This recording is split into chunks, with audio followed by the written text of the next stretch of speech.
right, what is up, everybody? Baxter here at carwashcountry.com. It's been a little while since I've made a video. I wanted to talk about a couple of updates, changes, things going on with the site, with this community. I really appreciate everybody's support over the past couple of years. I got married last year. It's just been a really terrific year for me, and I really want to get back into making more videos. So thanks for sticking around. I want to make a fun video today. Let's talk about washing your vehicle. It's getting warmer where I live, and I wanted to cover a simple topic today that hopefully can help a few people out, and it's all about applying soap to the vehicle itself. How do you do it? There's so many different methods of applying soap that people prefer, recommend over the other. I want to break everything down. I'm going to break down soaps, just a couple basic tips on how to do this. There's basically 3 ways of applying soaps for the most part. First way is using foam. Foam is a type of soap. It's not meant for using a wash mitt. If you look at a traditional snow foam, it's really meant to carry dirt away with minimal agitation. It's more of a pre-treatment of the vehicle. So that's why you see a lot of auto detailers applying a foam to the vehicle first. It helps to remove a lot of the heavy dirt. So if you've got a truck that's caked in mud, you don't want to go in with a wash mitt like this and a bucket. You want to apply a foam to the vehicle. You can use a foam gun or a foam cannon. The foam cannon will give you the really thick, rich snow foam, the shaving cream like foam. If you use a pressure washer that gives you a high enough like gallons per minute rating on it, you can really get that foamy, creamy foam everybody likes. So foam is a good way to do it if you have a very dirty vehicle. Do you need to use it every time? Probably not. Not if your vehicle stays relatively clean. It's not really needed. It can save time. Like I said, if you're a detailer, you're doing a lot of volume, you see a lot of dirty cars every day. Definitely a good thing there.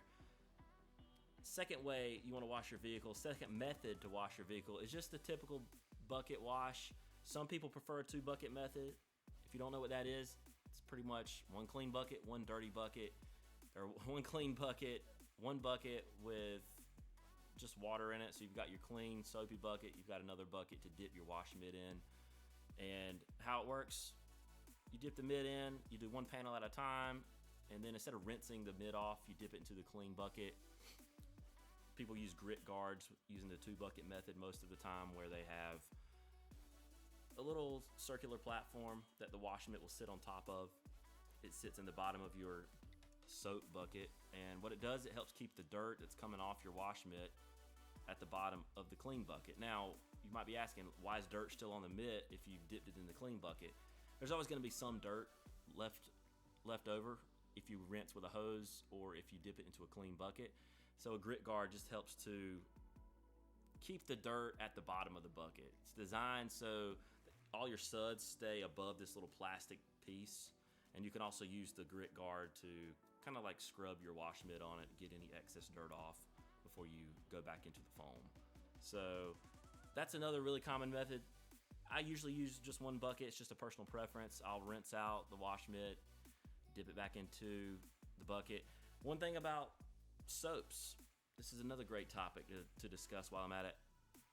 You can see this product is like most common generic soaps on the market. It's just a standard car wash soap. It's not really considered a shampoo. The shampoos generally come in smaller bottles and they're more concentrated. Detailers like to use these a little bit more from what I've seen because they last a lot longer. Usually they have some waxes, they have some a little more lubrication. These generally they're okay. I still use a standard generic soap from time to time. It really depends on your personal preference, what you want to do, how old your vehicle is. I have a pretty old truck. I just use pretty cheap stuff, not the cheapest, but I'll just use a generic soap with a bucket.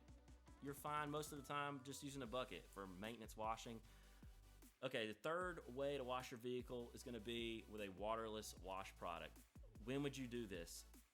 In the wintertime, if you don't have access to a hose, and only if your vehicle has a very small amount of dirt on it. You don't want to use these waterless products if you've got mud, if you've got visible dirt, because you do increase the risk of scratching the paint.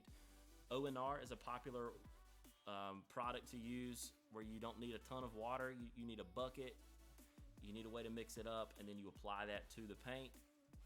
Some people will use a pump sprayer like this one in the winter in their garage. If their vehicle was just washed a few days ago, it's got a little bit of sort of dust on it, small amount of dirt, you can get away with using this thing. Just to save you some time, they do make a product by Chemical Guys I used to use.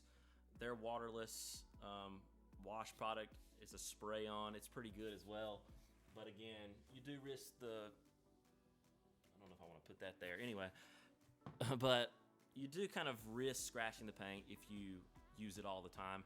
They make wipes as a workaround where you don't have to apply soap at all or sprays or anything. I don't like those because I think most people use them when the vehicle is a little past the point of not applying water, any type of liquid, and you really do increase the risk that you're going to get a small rock or something you don't see between the wipe and the paint, and then you're just going to create swirl marks and scratches. So those are the three methods. Like I said, shampoos, different from your standard car soap, which is different from snow foam. So just know what you're working with, and hope this video has been helpful. If you want to get tips like this delivered to your inbox every week, I know car wash season is coming up. Go to carwashcountry.com/subscribe to get on the email list. Got a lot of cool things coming up, including a podcast. I got some free resources on the site as well, so pick up a few ebooks, check out some previous webinars, and I have a lot of other blog posts there as well. So thanks everybody for the support. Until next time, peace.